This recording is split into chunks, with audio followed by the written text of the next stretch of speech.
Bien. Bien. Bonjour à toutes et à tous.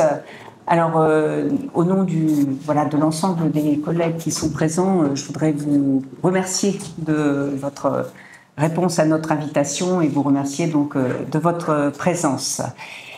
Et donc, nous sommes heureux d'être ici devant vous pour vous présenter donc notre proposition de loi transpartisane portant 4 mesures d'urgence pour améliorer la santé mentale des Français.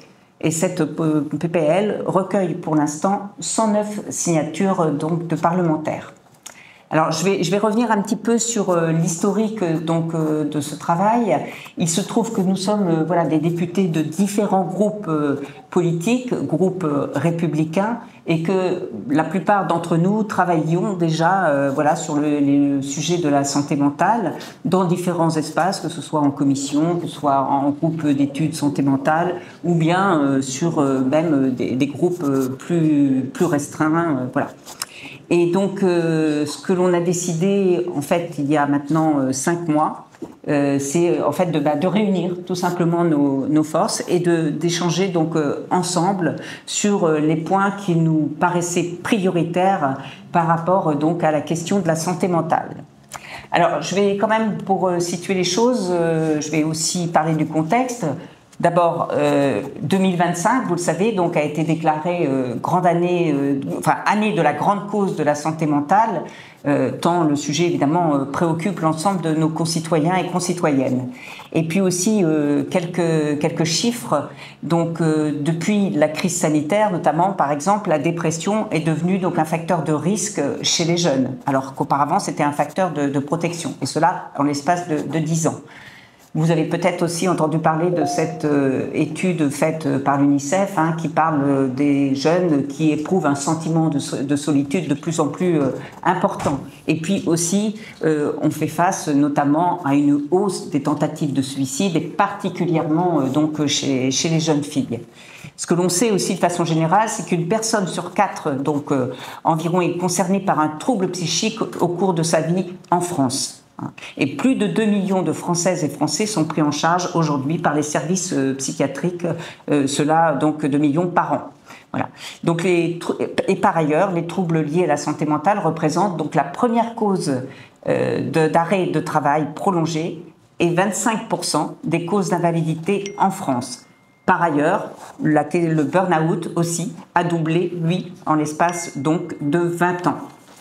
Alors, tout cela pour vous dire que je vais revenir donc sur notre volonté de travailler ensemble. Alors, on s'est donné un cadre contraint par rapport à ce travail. Tout d'abord, dans la mesure où cette année est l'année de la grande cause de la santé mentale, il nous semblait nécessaire de présenter rapidement donc des mesures. Première chose. Ensuite, on sait qu'on est dans un cadre budgétaire contraint, donc on a aussi pensé des choses de l'ordre à la fois de l'organisation et qui permettraient donc de modifier les choses sans qu'il y ait un coût excessif. Et donc pour réaliser ces objectifs, nous avons décidé en fait de clarifier ensemble ce qu'étaient pour nous les priorités à traiter dans le cadre de cette proposition de loi de santé mentale. Nous avons clarifié 4 points, et ces 4 points font l'objet de 4 articles que l'on va donc vous présenter à tour de rôle avec donc des députés de différents groupes politiques.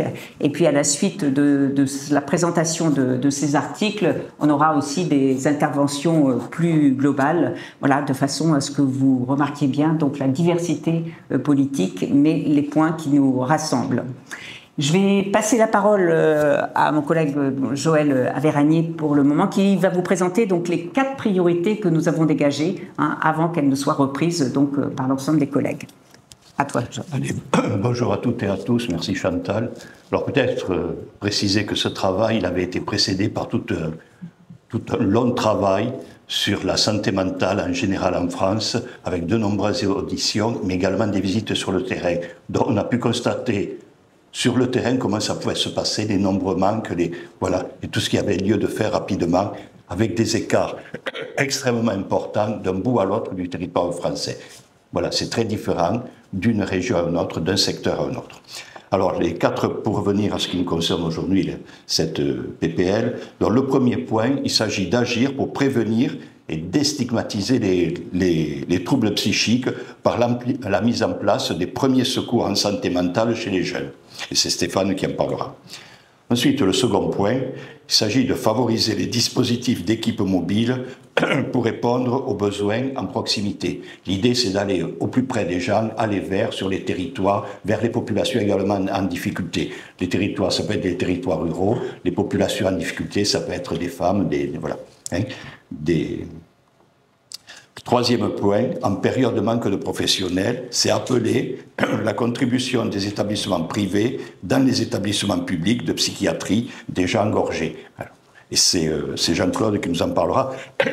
Là-dessus, il faut savoir, moi je suis de la Haute-Garonne, sur Toulouse par exemple, vous avez 400 places dans le public, je parle de mémoire à contrôler, et 3 fois plus dans le privé. Donc il y a là encore des écarts importants. C'est pour ça qu'à certains moments, il faut que le privé puisse participer également à l'accompagnement des personnes en difficulté. D'ailleurs, à Toulouse, il y a une expérience là-dessus à l'hôpital suite à des problèmes au niveau des urgences psychiatriques. Le quatrième point, c'est faire entrer une culture de la santé mentale au travail en faisant mettre en relation le document unique avec le bilan ou rapport social de l'entreprise. C'est Céline et Océane qui nous en parleront. Voilà les 4 points qu'on va retrouver dans cette PPL, sachant que maintenant, il s'agit de manière collective, transpartisane, de la faire inscrire à l'ordre du jour de l'Assemblée nationale. Et dès la semaine prochaine, Chantal, on a rendez-vous avec le cabinet du ministre Neuder, pour aborder ces questions. Voilà, je pense avoir fait le tour. Je passe la parole. C'est Stéphane qui continue. Oui, je vais juste, Stéphane, je vais juste anticiper. J'ai oublié d'excuser des collègues qui ont travaillé régulièrement avec nous. Donc, je voudrais citer donc Élise Leboucher qui ne peut, qui a eu un impondérable ce matin, Philippe Fay, Karine Lebon et Jean-Carl Grelier qui sont absents, et également Arnaud Signon qui a aussi régulièrement travaillé avec nous. Voilà. Cette fois-ci, on va passer à l'exposé du premier article, Stéphane. Merci Chantal. Bonjour à toutes et à tous. Premier, je voudrais dire sincèrement merci à Joël et à Chantal qui ont animé ce travail transpartisan chaque semaine. Ils ont été les chevrières nous permettant de nous rassembler, d'essayer d'être efficaces dans un cadre législatif contraint chaque AEC, mais on avait à cœur de tenter d'apporter une contribution. Donc la contribution, c'est l'article 1er, compte tenu de la situation statistique des jeunes, avec un doublement des situations dramatiques, des indicateurs qui sont plus que préoccupants, ils sont alarmants, sentiment d'isolement, sentiment d'inutilité, mal-être, tentative de suicide ou alors passage à l'acte. On souhaitait y répondre dans le champ de la prévention, du repérage, du ciblage, tenter de faire en sorte que ces jeunes puissent à un moment donné accéder à des premiers soins, à un repérage. On s'est inspiré d'une structure qui existe et qui sait faire un bon travail, et on l'a adossé à un dispositif que vous connaissez, qui est le Pass Culture, qui fonctionne en matière culturelle. L'idée, c'est d'accorder un accès gratuit à la formation au premier secours en santé mentale pour les jeunes âgés de 16 à 20 ans. Ça serait pris en charge par l'État sans avance relativement au coût de cette formation. Donc l'idée est assez simple, c'est donc une formation pour permettre aux personnes d'être aptes, capables, d'accueillir la parole d'une personne en difficulté, de créer autour de cette personne un espace de confiance pour qu'elle puisse exprimer sa situation, son mal-être, et par ailleurs savoir diriger cette personne vers les structures adaptées pour obtenir l'aide professionnelle. C'est vraiment permettre d'absorber le premier signe, de ne pas laisser la personne faire le tour des CMP pour tenter d'obtenir une place, c'est de tenter d'intervenir en amont autant que possible. C'est une solution, et j'en terminerai par là pour ne pas être trop long, qui a déjà fait preuve de son efficacité là où elle a été mise en place et testée, parce que ça permet effectivement de réduire la stigmatisation qu'il peut y avoir autour des troubles de santé mentale et surtout d'accéder plus facilement à des soins. Il y a une association que vous connaissez peut-être qui s'appelle l'Association Premier Secours en santé mentale, qui déploie déjà 2 types de formations. Une formation standard qui vise à former tout public à partir de 18 ans et une formation plus spécifiquement ado pour les jeunes de 11 à 18 ans. Alors voilà, je ne rentre pas dans la formation, mais on sait que ça fonctionne et on a simplement envie que ça soit massifié à l'échelle de la France. Voilà l'objet du premier article synthétisé aussi rapidement que j'ai pu, Chantal. Très bien. Merci Stéphane. Alors, donc, deuxième article, la question de la proximité des soins, voilà, thème qu'on avait retenu comme prioritaire, et c'est Christelle Pétexte qui va nous le présenter. Merci Chantal, merci Joël, merci à toutes et tous mes collègues. Ça fait plaisir de voir qu'on arrive à se mettre tous autour de la table pour œuvrer pour la santé mentale et avec un but commun. Alors, il est vrai qu'on aurait aimé aller encore plus loin, et d'ailleurs on se met déjà au travail pour continuer avec d'autres actions. Mais les actions qui vous sont présentées aujourd'hui sont vraiment des mesures urgentes et sont primordiales. Les équipes mobiles, c'est la proximité, c'est vraiment le aller vers. Aller vers les personnes, parce que ces personnes ne vont pas forcément aller d'elles-mêmes, et bien souvent, elles sont dans le dur, elles sont dans un état déjà très critique quand elles vont faire la démarche ou alors que ça leur sera imposé. Donc je pense que ces équipes mobiles, et qui existent déjà aujourd'hui dans certains endroits en France, je vois en Haute-Savoie, on a une équipe mobile, entre autres pour le milieu carcéral, ça fonctionne, c'est très apprécié, c'est des équipes qui sont pluriprofessionnelles, mais par contre, avec des contraintes importantes, elles sont mises en place par le biais d'appels à projets, donc peu de visibilité, peu de vision sur le long terme. Donc ce qui est demandé dans cette proposition de loi, c'est vraiment la mise en place d'équipes mobiles sur tout le territoire français, que ce soit métropole ou dom-tom, mais c'est aussi leur faciliter leur mise en place et leur donner vraiment une vision et des moyens sur le long terme pour exister. Donc un financement durable. C'est vraiment également répondre à des urgences. On voit que ces équipes mobiles, avec leur mise en place, ça peut désengorger les urgences des centres hospitaliers qui se retrouvent à gérer des problématiques de santé mentale alors qu'elles n'ont pas forcément ni le personnel, ni les moyens, ni le matériel pour le faire. Et puis, c'est adapter les réponses. Adapter les réponses aux spécificités des agriculteurs, des personnes âgées ou encore des enfants protégés. Donc c'est vraiment réussir par cette équipe mobile et en allant vers les personnes à adapter les réponses et à essayer d'avoir des traitements le plus doux possible parce qu'ils se sont pris bien en amont et dès le début de symptômes ou de mal-être. Voilà dans les grandes lignes ce en quoi nous souhaitons faire avancer la mise en place de ces équipes parce qu'il nous semble que c'est l'une des solutions pour œuvrer pour la santé mentale dans notre pays. Merci. Merci Christelle. Alors, troisième thème, la question de l'engorgement des urgences psychiatriques et l'appel à contribution des établissements privés. C'est Jean-Claude. Il est là. Le présenter. Au du groupe écologiste et social, je suis député de Loire-Atlantique.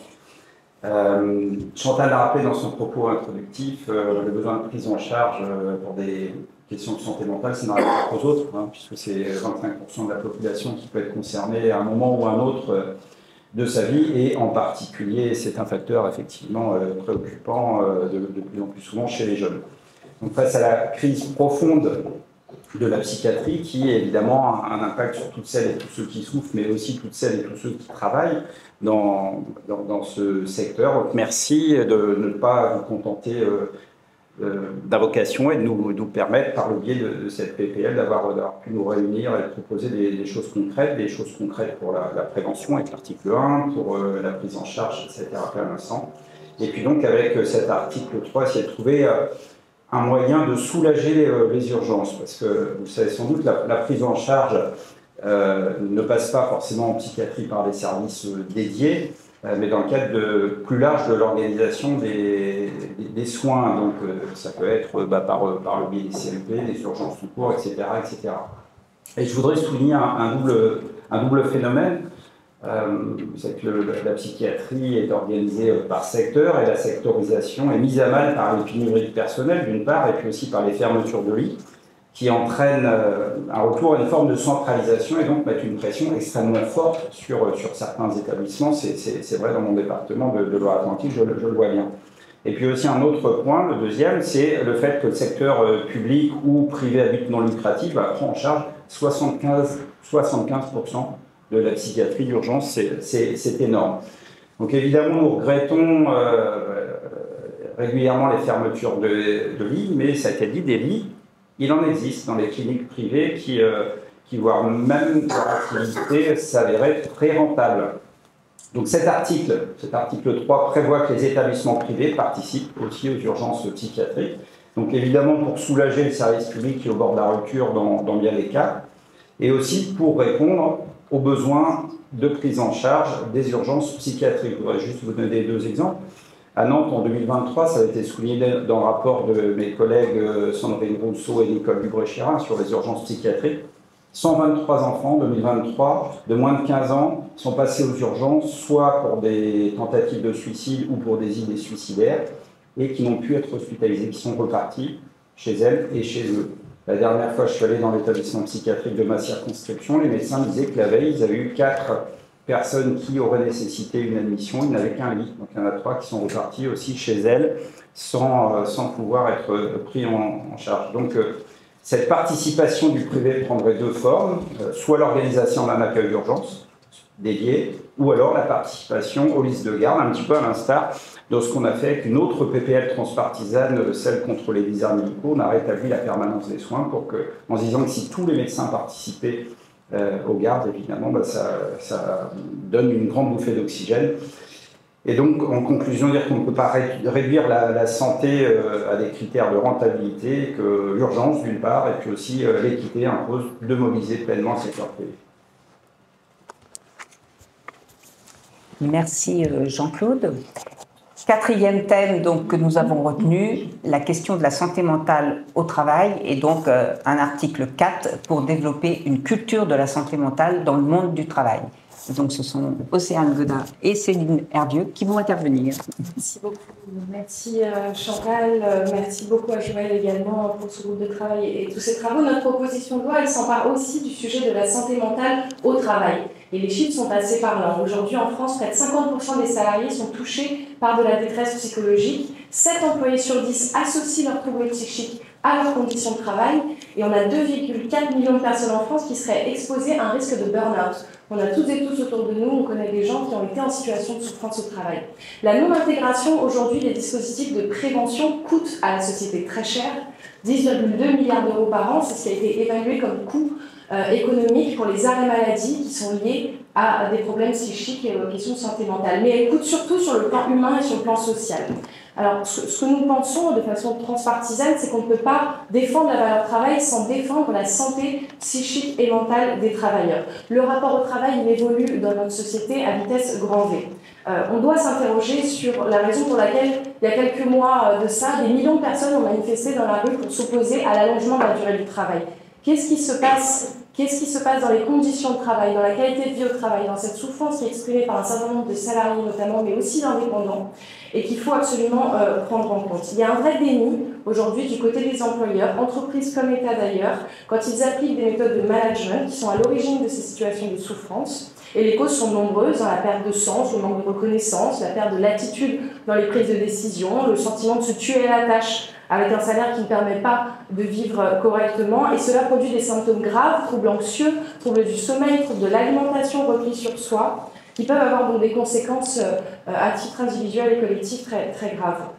La santé mentale est la grande oubliée des questions de santé au travail dans notre pays. Et c'est pour ça que cette proposition de loi s'en empare également, qu'il s'agisse du secteur public ou du secteur privé. Il faut sortir du déni et surtout ne pas seulement être en réparation, mais aussi inclure des mécanismes de prévention. Et donc cette proposition de loi, à travers cet article 4 qu'Océane va décliner dans un instant, elle met sur pied une véritable politique de prévention pour préserver la santé mentale au travail.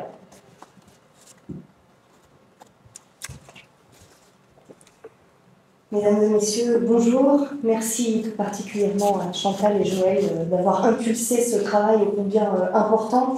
En complément de ce que vient de décrire Céline Hervieux, je voudrais compléter. Effectivement, elle l'a très justement dit, cette quête de sens aussi et de ce rapport au travail qui évolue, où, je vais le dire comme cela, on ne souhaite plus nécessairement réussir dans la vie, mais réussir sa vie. Et ça veut dire avoir un travail aussi qui a du sens, qui répond aussi à ses valeurs.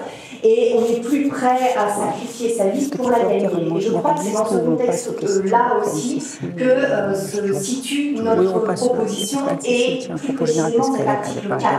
Je voudrais en ce sens avoir un message sur les politiques de l'emploi parce qu'elles reposent sur 3 piliers principaux. Et c'est un message que je me permets d'adresser également au gouvernement et qui est en lien complètement avec notre travail. Les politiques de l'emploi, aujourd'hui, elles reposent sur 3 piliers. Le premier, c'est l'allongement du temps de travail. Le deuxième, c'est la réforme de l'assurance chômage. Et le troisième, c'est la multiplication des dispositifs de formation. Il n'y a jamais eu autant d'argent sur les compétences, le développement des compétences, notamment pour les femmes et les hommes les plus éloignés de l'emploi, les moins qualifiés. Or, on voit bien que le sujet quand même qui est extrêmement important, le sujet du recrutement, le sujet du bien-être au travail. Moi, je voudrais également le dire comme ça, mais le premier recrutement qu'on fait, c'est le salarié qu'on garde, et donc qui est bien dans son travail et qui se sent, qui s'épanouit et qui ne souhaite pas partir. Et en ce sens, ça pourrait être aussi intéressant d'avoir des plans d'investissement dans les compétences pour les managers, pour les directions, pour accompagner aussi les entreprises. Et c'est précisément là, Chantal Jourdan parlait de la culture de la santé mentale, parce qu'on considère que cette culture-là, elle vient et elle est impulsée par les directions des entreprises, par les managers, et c'est vraiment cela que nous souhaitons impulser au travers de cet article 4. Alors, très concrètement, aujourd'hui, dans nos entreprises, dans nos administrations publiques, il existe un document unique d'évaluation des risques professionnels que l'on appelle le DUERP et que les employeurs utilisent déjà. Et c'est là, je voudrais le dire, parce qu'on s'est appuyé sur des travaux très intéressants et un ouvrage très intéressant de Noémie Guérin, qui est préventrice et consultante experte sur la santé mentale au travail.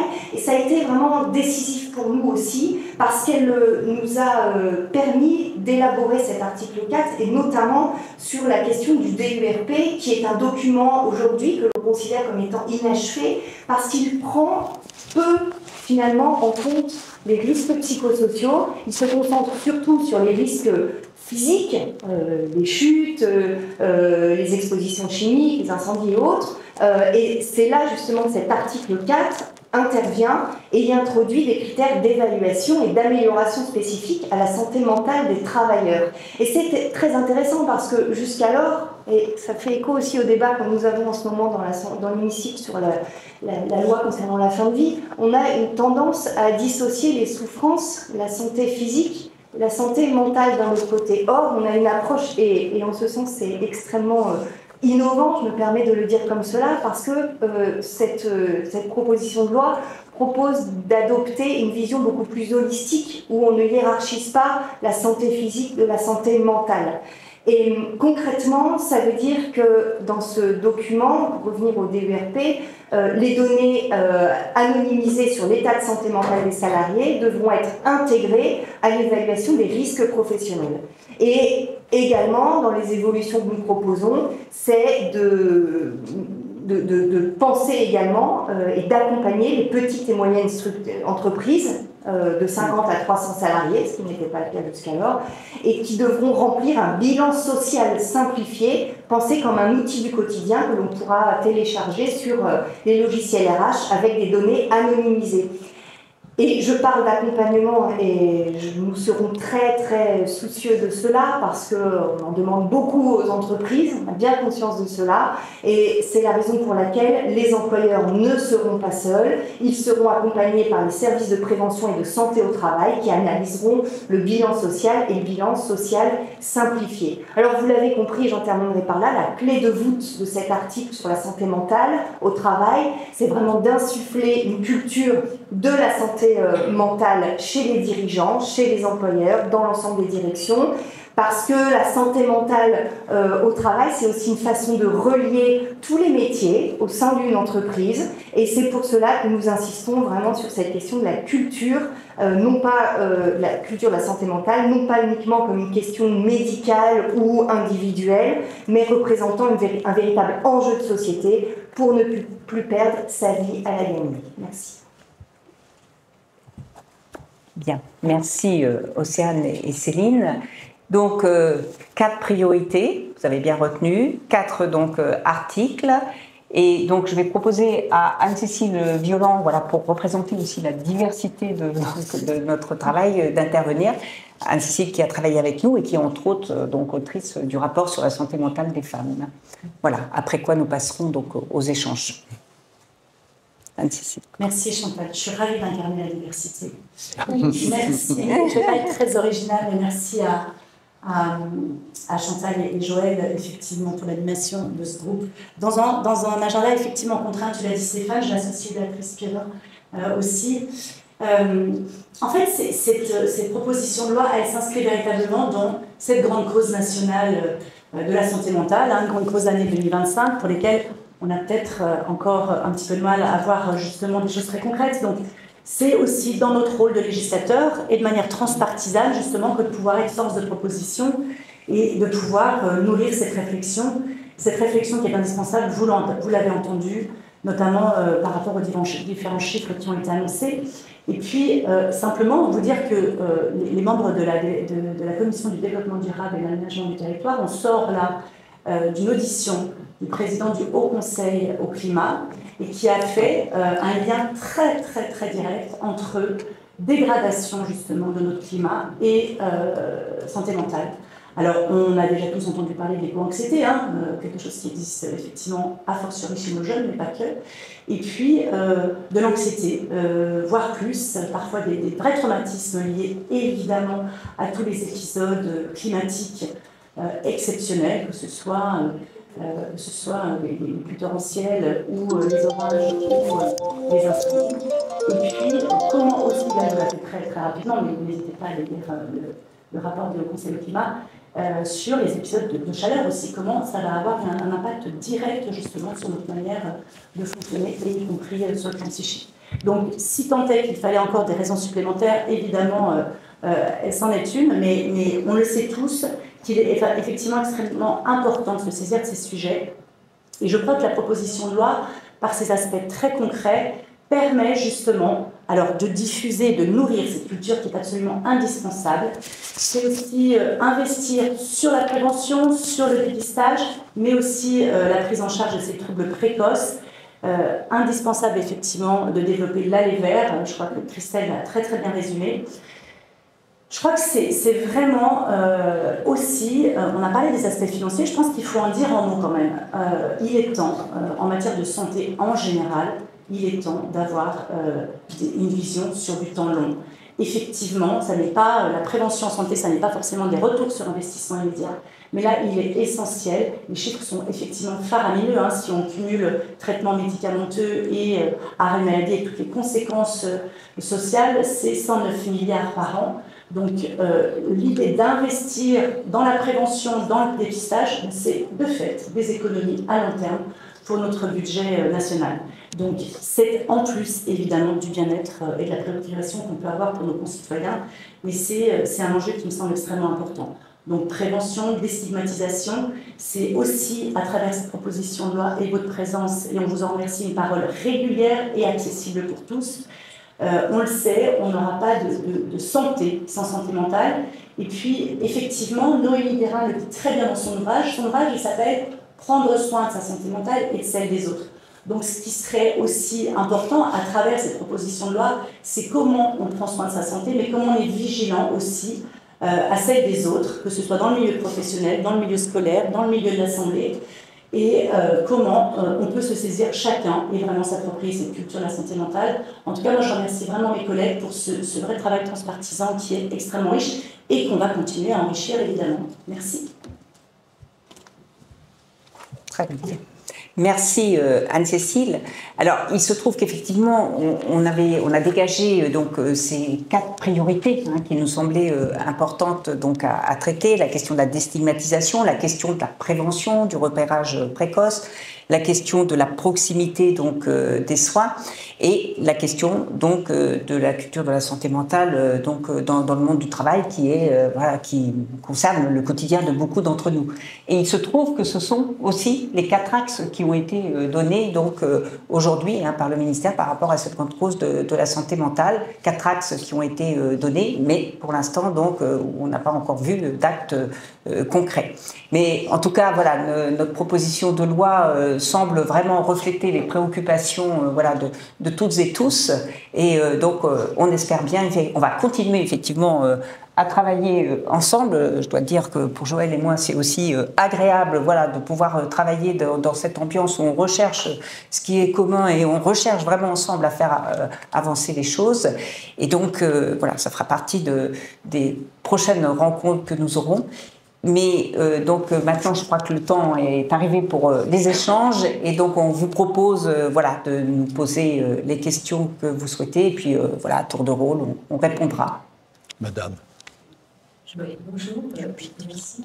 Juste une petite chose, pardon, je n'ai pas bien compris le fonctionnement du pass. Est-ce qu'on peut prendre un exemple concret, c'est-à-dire, admettons, prenons un adolescent qui ne va pas bien, comment ça va se passer concrètement? Excusez-moi, je n'ai pas bien compris. Bon, je sais pas, ça paraît parce que c'est une idée. En fait, bon, l'idée, c'est de former. On a tous des soins au premier secours. On peut tous être formés aux soins au premier secours. On souhaiterait qu'une partie de la population soit également formée aux soins au premier secours de santé mentale. Notamment pour prévenir les jeunes lorsqu'on sent effectivement qu'il y a une difficulté. Voilà. C'est ça un peu, c'est de prévoir une cohorte de citoyens.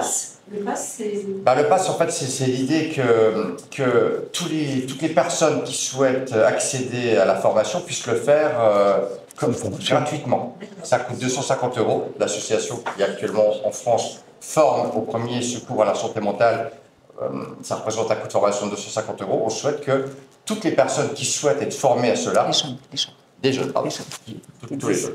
Tous les jeunes. On souhaite effectivement que toutes les personnes jeunes qui souhaitent le faire puissent être formées pour cela. Qu'il y ait une forme d'entraide générationnelle. Savoir globalement identifier un mal-être et surtout savoir y répondre. Merci.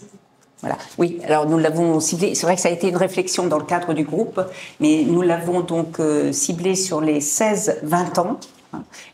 Parce que c'est là qu'aujourd'hui on note l'explosion en fait des troubles psychiques. Vous savez tous que voilà, depuis la crise Covid, les jeunes avaient déjà de nombreuses difficultés avant le Covid, mais la crise sanitaire a vraiment révélé voilà, des troubles importants et en plus elle est venue ajouter du traumatisme chez les jeunes qu'il faut aujourd'hui traiter. On le voit vraiment sur l'ensemble donc des tranches d'âge des jeunes, mais on a ciblé voilà la tranche 16-20 ans parce que ça nous semblait la tranche prioritaire.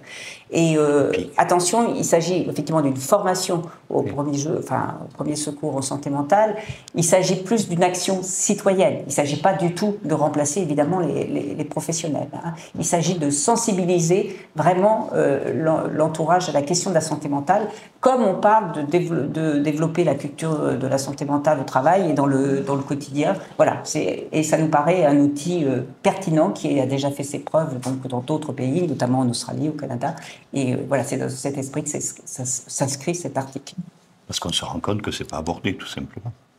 Oui, c'est pas abordé dans un sujet de ce type-là. Tant qu'on n'en parle pas, il n'existe pas. Déjà, commencer à en parler, reconnaître que le copain va mal, que soi-même on peut avoir des difficultés, ça commence comme ça. Et à partir de là, on peut traiter. Bonjour. Donc vous allez rencontrer Yannick Gaudin la semaine prochaine. On sait que les rendez-vous parlementaires très chargés. Est-ce que vous craignez justement que cette proposition de loi ne soit pas examinée cette année par exemple? Alors, ce que l'on souhaite, c'est qu'elle soit examinée. Elle correspond donc à un besoin, je pense que ça tout le monde est d'accord là-dessus. En plus, cette année, elle est bien nommée grande cause nationale. Donc voilà, dans notre rencontre que nous aurons la semaine prochaine, évidemment, on dira le besoin impérieux à ce que cette proposition de loi soit étudiée, soit lors d'une semaine transpartisane, soit lors d'une semaine gouvernementale. Je le répète, les 4 thèmes que nous avons saisis correspondent donc aux 4 axes qui ont été donnés prioritaires. Et donc, voilà, on veut proposer quelque chose de clé en main. Vous avez évoqué en introduction justement le contexte budgétaire difficile. Est-ce que vous avez dû justement faire l'impasse sur certaines mesures dans cette proposition de loi ? Alors, il se trouve que lorsque nous nous sommes réunis dans les premiers temps, on a balayé tous les sujets que l'on pourrait traiter dans le cadre de la santé mentale. Et je dois vous dire qu'ils sont extrêmement larges. On a parlé des spécificités de santé mentale dans certains milieux professionnels, on a parlé de la question aussi de la santé mentale qui concerne par exemple les migrants, on a parlé de la question de la santé mentale qui concerne les personnes âgées, enfin voilà, vraiment un cadre extrêmement large. Et puis on a parlé aussi des conditions aujourd'hui qui arrivent et qui affectent la santé mentale. Anne-Cécile faisait tout de suite parler effectivement de l'influence vraiment du réchauffement climatique sur la santé mentale. C'est quelque chose d'assez nouveau. Et depuis une dizaine d'années, on parle d'éco-anxiété. Et là, on va encore plus loin parce qu'on observe effectivement des éléments qui vont au-delà de l'éco-anxiété, vraiment d'éléments qui concernent le réchauffement climatique, qui ont directement une influence sur à la fois l'aspect physique et psychique de l'ensemble des humains. Est-ce que vous pouvez préciser le rôle de la médecine du travail dans la diffusion de cette culture d'entreprise ? Oui, alors je vais peut-être demander à Océane, tu veux répondre peut-être ? Vas-y. Mais en fait, on considère que c'est un travail d'équipe, c'est une responsabilité collective et c'est bien pour ça qu'en parlant du document du DUER et du bilan social simplifié, les entreprises, les directions, les managers seraient évidemment adossés et accompagnés par les services de prévention et bien évidemment la médecine du travail. Donc c'est vraiment cette co-responsabilité-là, ce travail d'équipe qui participera à insuffler cette culture de la santé mentale en entreprise pour que, comme cela a été dit, ce soit la responsabilité de tous et tous et que chacune et chacun soit aussi attentif dès lors que on arrive à capter les premiers signaux, faibles ou forts, pour pouvoir ensuite déclencher des actions correctives ou mettre en place un dispositif plus important s'il y a besoin. Donc, il formerait les dirigeants, comment ça concrètement, l'accompagnement, comment ça... Déjà, il y a ce document, ça passe, en tout cas, c'est le sens de cet article 4.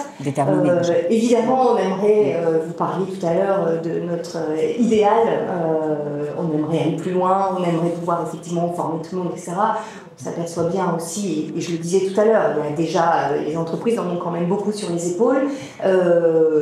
Néanmoins, ce que nous proposons, c'est effectivement sur la base de ces documents, en fait, que ces documents soient un support qu'on améliorerait, puisqu'on propose d'aller plus loin dans les critères d'évaluation, etc., pour pouvoir effectivement là être en alerte, mais ça partirait de ces documents-là dans un premier temps. Mais je crois aujourd'hui, notamment dans les grandes entreprises, et à mon sens, l'enjeu, il est vraiment aussi sur les plus petites entreprises qui n'ont pas forcément le temps à donner pour être en alerte et être mieux formés ou informés sur les questions de santé mentale. Donc vraiment, l'enjeu, il est aussi, et peut-être surtout, j'ai envie de le dire comme cela, sur les petites entreprises, petites et moyennes entreprises qui ont besoin aussi d'être accompagnées. Vraiment, on insiste sur l'accompagnement parce que c'est facile de dire les entreprises, elles font pas ci, elles font pas ça, elles sont pas en alerte, elles recrutent pas, elles font pas... c'est facile de jeter la responsabilité sur les entreprises, sur les dirigeants. Pour autant, il faut-il encore leur donner les moyens, y compris, et c'est là aussi qu'on nous insistons, les moyens humains de l'accompagnement, et on a des services qualifiés, compétents pour cela, qui sont représentés par les services de prévention, les médecins du travail, etc., et qui sauront être présents pour accompagner cette culture et cette démarche. Une dernière après je vais sur la médecine. Est-ce que vous avez envisagé que la formation au premier secours en santé mentale concerne aussi les salariés et si vous l'avez envisagé, pourquoi vous l'avez pas envisagé? Oui, c'est bien évidemment l'enjeu et ça concerne en tout cas déjà ce que nous souhaitons faire, évidemment, et l'étendre le plus possible. Mais vas-y, Chantal, je te laisse. Oui, simplement, je vais dire que le dispositif existe déjà et effectivement, des professionnels s'en emparent déjà. Hein. Parce qu'il y a une association. Donc, alors, il existe l'association qui s'appelle Premier Secours en santé mentale, hein, qui propose donc ce type de formation. Mais ce qu'il faut savoir aussi, c'est que sur tous les territoires, donc il y a aujourd'hui des projets territoriaux de santé mentale, et beaucoup s'en sont emparés pour proposer justement à tout public cette formation au premier secours en santé mentale. Et ce que l'on sait, c'est qu'aujourd'hui, beaucoup de professionnels, par exemple, qui travaillent dans la petite enfance, qui travaillent dans l'accueil de public, etc., se sont intéressés donc à ces dispositifs et rentrent dans les dispositifs de formation. Alors, même chose d'ailleurs pour les RH, etc., dans les entreprises. Mais bon, c'est vrai que peut-être que l'entreprise est moins familiarisée à ces aspects-là, mais Noémie Guérin, qui travaille dans le milieu, nous a affirmé vraiment que, elle qui le connaît bien, qu'en fait, l'ensemble des entrepreneurs sont intéressés vraiment par ces dispositifs. Parce que, voilà, ils ont envie, évidemment, que leurs salariés se sentent bien dans leur travail. Et ce qu'ils constatent, c'est lorsque, justement, ils se sont intéressés à ces questions-là, eh bien, les gens retrouvent le sens au travail et aussi, il y a une meilleure productivité de l'entreprise. Donc, voilà, c'est tout bénéfice quand on s'intéresse à cette question. Deux questions, toujours sur l'article 4. La première, c'est que vous parlez du bilan social simplifié avec des données anonymisées. Vous pensez à quel type de données? Alors, anonymisé, c'est-à-dire qu'on ne nomme pas, évidemment, voilà, les choses. Alors, notamment, par exemple, sur le type d'arrêt de travail, sur le type... voilà, on a des données générales. Oui, le nombre, on peut avoir le nombre voilà, d'accidents du travail, le nombre donc d'absenté, le temps d'absentéisme. Enfin, voilà, ce sont des données comme celle-ci, puisqu'on ne peut pas aller chercher les données nominatives, mais des données donc générales. Et par rapport à ces données générales, ce qui est important justement, quand ça apparaît dans le bilan social et qu'il y a eu par exemple une dégradation par rapport au bilan social précédent, eh bien ce sont des données qu'il faut exploiter, qui ont du sens.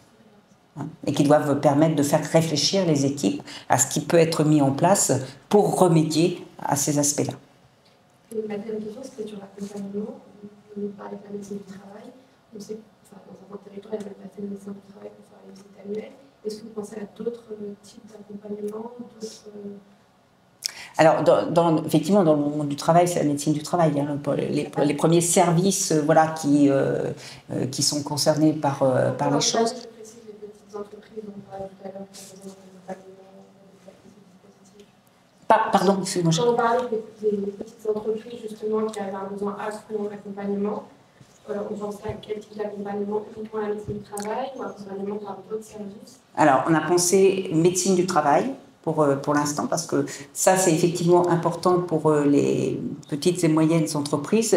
Et c'est pour ça qu'on parle aussi de bilan social simplifié, parce que ça pourrait être une charge supplémentaire pour l'entreprise. Mais voilà, ce que l'on dit, c'est que par rapport à ce bilan social simplifié, elles pourront être aidées par les services de médecine et de prévention au travail. Enfin, ce sont tout simplement s'appuyer sur les missions qui existent déjà. Oui, et puis ça se passe.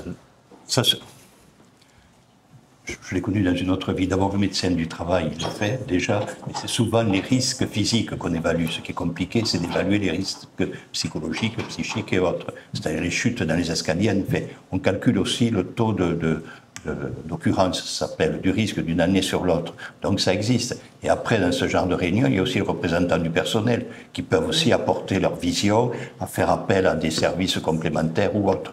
Donc c'est un travail collectif dans ce cadre-là, mais c'est amener ce travail vers les risques liés à la santé mentale. C'est ça l'idée. Et, pardon, mais c'est très important. Il faut surtout bien comprendre combien les directions, les managers, les employeurs sont également concernés. C'est bien pour ça qu'on ne hiérarchise pas aussi. Bien sûr que c'est la responsabilité des directions. Ça, on l'a dit, pour insuffler une vraie culture de santé mentale au sein de leur entreprise. Mais ils font partie, parce que, pardon, hein, ils peuvent aussi souvent être atteints de problématiques en lien avec la santé mentale, avoir un burn-out, etc., etc. Et même d'ailleurs, les cadres intermédiaires sont souvent, on n'en parle pas beaucoup, mais sont souvent, pardon de le dire comme cela, entre le marteau et l'enclume aussi, et des burn-out et des situations compliquées, ils subissent aussi. Donc vraiment, l'idée c'est pas de dire, voilà, c'est la responsabilité de la direction pour les salariés, mais c'est vraiment d'intégrer tout le monde dans cette culture-là et dans cette co-responsabilité-là. Très bien. Juste une chose pour l'aller vers. En fait, ça fait penser au CARUD pour les toxicomanes. Comment vous identifiez parce que pour aller vers, il faut bien aller vers quelque chose. Comment vous identifiez les terrains d'intervention. Oui, alors, les territoires d'intervention. Comment effectivement identifier les besoins? C'est ça votre question. C'est-à-dire que d'abord il y a des publics éloignés, c'est bien qu'il n'y ait pas forcément. Donc comment, oui, c'est un peu la question. Oui. Alors, par rapport à l'identification des publics éloignés, il y a un outil qui existe dans tous les départements qui s'appelle le projet territorial de santé mentale. Et il y a aussi les conseils locaux de santé mentale, mais pour l'instant qui n'existent pas effectivement sur tout le territoire. Les projets territoriaux de santé mentale sont composés vraiment de différents acteurs, à la fois des soignants, mais aussi des acteurs, des élus, et quelquefois même ils font appel à des citoyens lambda, à des associations aussi d'usagers. Donc au sein de ces instances, il y a des échanges aussi très, très fréquents. Hein. Enfin, on entend vraiment beaucoup parler de ce que sont les besoins. Hein. Et donc, à partir de ces besoins qui sont exprimés dans ces instances, ce que l'on dit, c'est que des dispositifs d'équipe mobile pourraient choisir de se rendre plus spécifiquement, par exemple, sur tel ou tel lieu ou vers tel ou tel public, parce qu'il est plus important là où on le détermine. Voilà. Oui, ces équipes mobiles existent déjà, alors, effectivement, de manière extrêmement insuffisante. Le directeur n'est pas couvert, mais c'est vraiment ce public qui travaille aussi en partenariat avec les acteurs, et notamment les éducateurs et tout le milieu, on va dire, du social des collectivités, qui peut repérer. Et puis après, il y a effectivement parfois des gens qui échappent. Et, en tout cas, l'idée, c'est vraiment de développer aussi ces équipes mobiles. Moi, je suis sur un territoire rural. Pardon, excuse-moi. Les difficultés, elles sont dans les villages, avec des personnes pas prises en charge. Il suffit d'interroger les maires. Ils le savent très bien. Dans les mairies, on sait. Si on parle de la toxicomanie, le centre d'addictologie chez moi m'a dit les points de deal, je sais où ils sont. Donc on sait où il faut intervenir. Voilà. C'est avec les acteurs locaux, les partenaires qu'on peut identifier, tout simplement.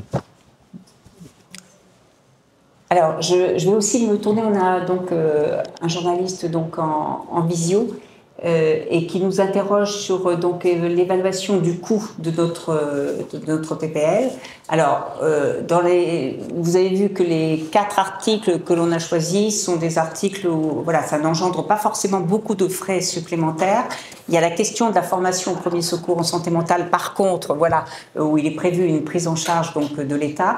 Nous l'avions évalué lors d'une précédente PPL. On est aux alentours de 100 millions d'euros à peu près pour cette partie-là. Pour ce qui concerne les équipes de proximité, on le disait, il y a déjà des dispositifs qui existent. Ce qui se passe, c'est que on peut choisir d'intervenir autrement. Au lieu d'intervenir sur point fixe, on peut intervenir en ambulatoire. Ça ne veut pas dire pour autant qu'il n'y a pas plus de frais supplémentaires parce qu'il faut compter quand même les déplacements. Hein. Mais on n'est pas sur des choses extrêmement importantes. Et puis alors, comme le disait notre collègue Anne-Cécile Violent, la santé mentale est absolument un domaine vraiment de santé publique majeur, par rapport à tous les facteurs dont on vous a parlé, et on estime que on doit avoir les moyens de pouvoir faire cela. Contribution publique-privée, vous voyez bien que c'est tout simplement de la contribution qui doit se faire. Et puis pour la question de l'examen de la santé mentale donc, au travail, on s'appuie sur des dispositifs qui existent déjà, mais par contre ça fait évoluer les méthodes de travail. Je crois qu'on a encore 5 minutes. Je voudrais signaler aussi la présence de notre collègue Béatrice Piron, qui a beaucoup travaillé régulièrement donc, avec nous. Plutôt aussi. sur les jeunes et l'éducation. Voilà. Est-ce que tu veux dire un mot, Béatrice? Alors, j'avais déjà travaillé précédemment sur tout ce qui était formation de la population en général et formation des jeunes sur les gestes qui sauvent. Et là, je pense que maintenant, donc, on est bien dans la situation, dans la prise de conscience qu'il faut aussi apporter donc une formation aux jeunes sur l'écoute de leur père, parce que les jeunes peuvent plus facilement se confier à un jeune de leur âge, et donc il faut qu'on ait un petit peu dans tous les lycées, dans toutes les universités, quelques personnes qui seront à même d'entendre, d'écouter et d'orienter. Il n'est pas du tout question de soigner, hein, mais d'orienter vers les bonnes solutions.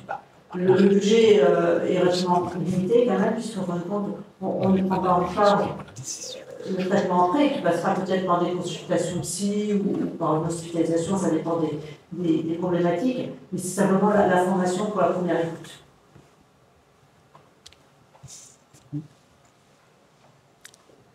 Voilà, je crois que... Y a-t-il une dernière question? Non? Bien. Eh bien, écoutez, voilà, on vous remercie donc de votre attention. J'en profite aussi pour remercier l'ensemble de mes collègues, voilà, avec qui on va continuer donc le travail.